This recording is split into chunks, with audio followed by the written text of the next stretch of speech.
자, 오늘은 우리가 이제 경설이라는 작품을 배워볼 건데요. 자, 일단 우리가 쌤이 늘 강조하지만 고전 문학을 공부할 때는 이 갈래에 대해서 공부를 굉장히 우리가 열심히 해야 돼요. 자, 이 작품은 일단 한문수필이라고 나와 있죠. 자, 이 설이라는 거는 이제 기본적으로 한문수필에 들어가는데요. 일단은 한문수필에 종류가 굉장히 많아요. 말 그대로 한문으로 적힌 수필이란 뜻이거든요. 근데 우리가 수필이라는 거를 다른 말로 문학에서 교술갈래라고 표현하죠. 그러니까 교술갈래 중에 설이라는 교술갈래가 있는 거예요. 그러니까 뭐뭐 설 이렇게 적혀 있는 게 모두 다 한문수필, 고전수필을 의미한다라는 거죠.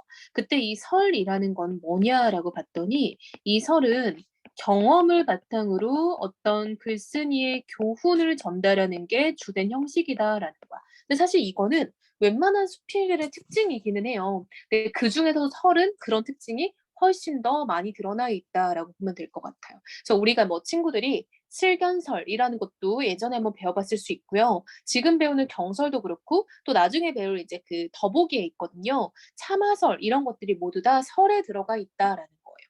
따라서 글쓴이의 경험을 바탕으로 어떤 교훈을 전달하고 있기 때문에 당연히 체험적인 성격의 문학일 거고요. 교훈적인 성격의 문학이 되겠죠. 자, 이제 그중에서도 이 작품은 거울과 관련해서 어떤 철학적인 이야기를 전달을 하거든요. 그래서 철학적이다라는 특징도 들어가 있어요. 그리고 제목의 경이 거울 경자잖아요. 따라서 이 글의 글감, 제재라고 하죠. 제재는 당연히 거울이 되겠죠. 과연 거울 가지고 무슨 이야기를 할 거냐, 이걸 우리가 중점적으로 봐야 된다라는 거예요.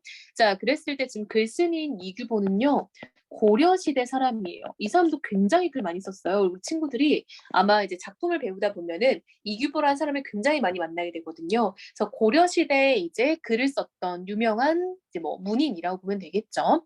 자, 한번 우리가 글을 읽으면서 정리를 해볼게요. 자, 그럼 일단 수필이니까 문학이에요. 문학이고요. 수필은 무조건 경험을 바탕으로 하고 있기 때문에 나는 곧 글쓴이 자신인 거예요. 소설하고는 다르죠. 소설은 내가 곧 작가 자신은 아니거든요. 근데 이제 이 수필 같은 곳에서는 내가 곧 글쓴이다라는 거야. 근데 이 작품엔 나라는 말이 안 나오고 거사라는 인물이 따로 나와요. 자, 이 거사라는 인물이 과연 어떤 인물일까? 이걸 좀 파악을 해야 되겠죠.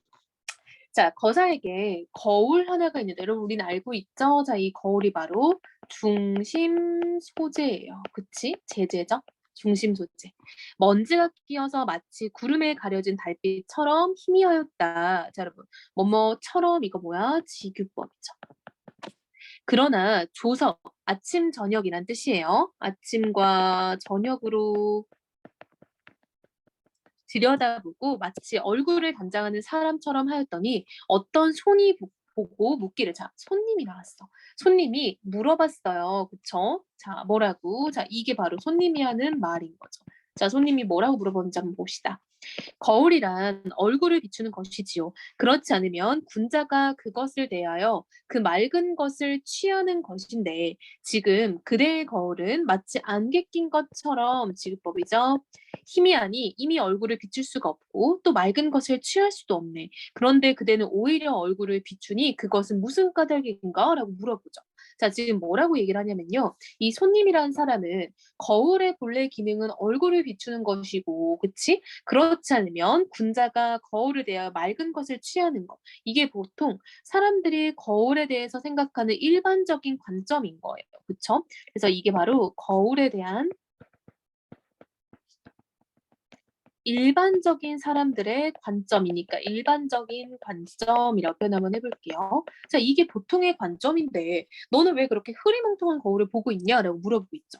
자, 그랬더니 거사가 말을 한대요. 자, 이게 이제 거사의 대답에 해당하겠죠. 거사의 대답. 자, 봅시다.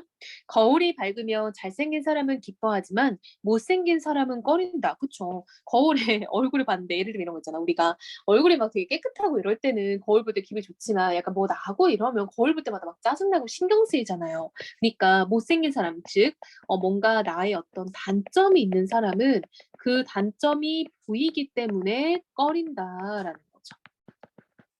그러나 잘생긴 사람은 수요가 적고 못생긴 사람은 수요가 많네. 아 무슨 말이야? 그쵸? 세상에 잘생긴 사람보다 못생긴 사람이 훨씬 많잖아요. 그쵸? 그쵸? 세상에 즉 잘생겼다는 거 여러분 이거 얼굴이라 생각하지 말고요. 그러니까 뭔가 완벽한 사람이라고 보면 되겠죠. 완벽한 사람은 적고 못생긴 사람 즉 한마디로 단점을 지닌 사람이라고 보면 됩니다. 단점을 지닌 사람은 많다라는 거죠. 만일 못생긴 사람이 한번 들여다보게 된다면 반드시 깨트리고야 말 것이네. 뭐를요? 거울을. 마음에 안 드니까. 그쵸? 거울을 깨트리고 말 것이다. 그러니 먼지가 끼어서 희미한 것만 못하네. 먼지가 흐리게 한 것은 그 것만을 흐리게 할지언정 그 맑은 것은 상하게 하지 못하니 상호지가 옛날 사동점사라고 생각하면 되거든요. 그래서 이건 그냥 상하게 하다 이렇게 보면 돼요. 사동이니까 상하게 하지 못하니 만일 잘생긴 사람을 만난 뒤에 닦여줘도 시기가 역시 늦지 않네. 아, 자, 영단법이죠. 감탄사 나왔으니까.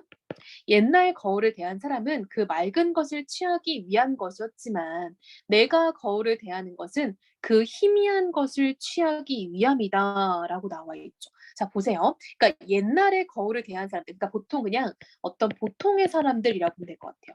보통의 사람들은 맑은 거울을 보고 자기가 잘났다라고 생각하는 것을 뭔가 확인하는 거죠.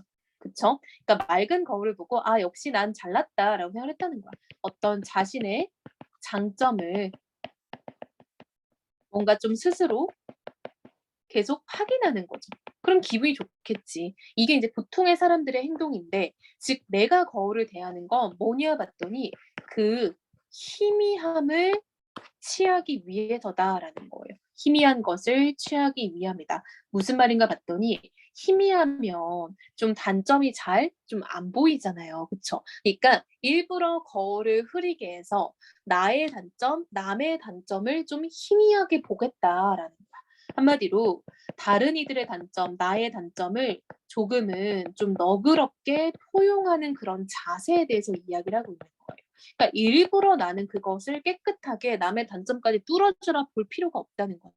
그러니까 너는 뭐가 그렇게 괴이하게 여기니? 라고 서리법으로 물어봤죠. 그랬더니 소는 대답이 없었다. 왜? 반박할 여지가 없다는 거야. 반박의 의지가 따로 없었고 반박할 의견이 없었다라는 거. 너무 맞는 말이라 동의할 수밖에 없었다라는 말인 거예요. 이해됐나요? 그러니까 말이 좀 쉬운 내용인데 좀 어렵게 적혀 있는 거예요. 한마디로 지금 이 사람은 희미한 거울을 통해서 뭔가 남의 단점에 대해서 나는 조금 너그럽게 보겠다라는 거죠. 그러니까 작가는 지금 이 거사라는 인물에 자신의 어떤 가치관을 투영하고 있다라고 보면 될 것 같아요. 그래서 어떤 작가의 가치관이나 작가의 인생관을 투영한 작가의 어떤 대리인 역할을 하고 있다라고 보면 될 것 같아요.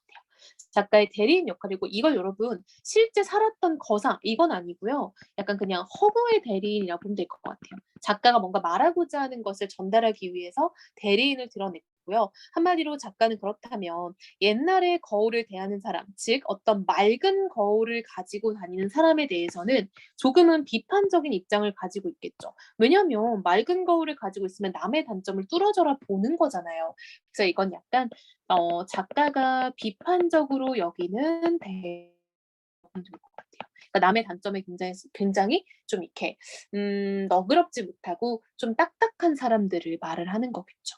그래서 지금 거사와 손님의 어떤 대화 형식을 사용을 하고 있죠. 자, 이 작품은 특별히 어떤 문답, 물어보고 답하는 구조, 특히 대화 형식이죠. 대화체를 사용함으로써 작가가 말하고자 하는 바에 대해서 굉장히 좀 효과적으로 드러내고 있다라고 볼 수 있겠죠. 그리고 어떤 거울에 대해서 이야기하는 이런 경험들은 굉장히 구체적이고 일상적인 경험인 거잖아요. 그쵸? 구체적이고 일상적인 경험을 통해서 남의 단점까지 포용하는 자세라는 어떤 보편적인 삶의 교훈을 이끌어내고 있다. 이런 것도 가능하겠죠. 그리고 이런 허구적 대리인을 통해서 작가의 인식을 좀 드러내고 있다라는 것도 잘 정리해 놓으면 좋을 것 같아요. 그래서 이 작품은 일단 남의 단점에 너무 딱딱하게 취하지 말자라는 이야기를 하고 있다라고 볼 수 있겠죠. 되게 짧아요. 다시 한번 읽어보고 정리해 보면 좋을 것 같아요.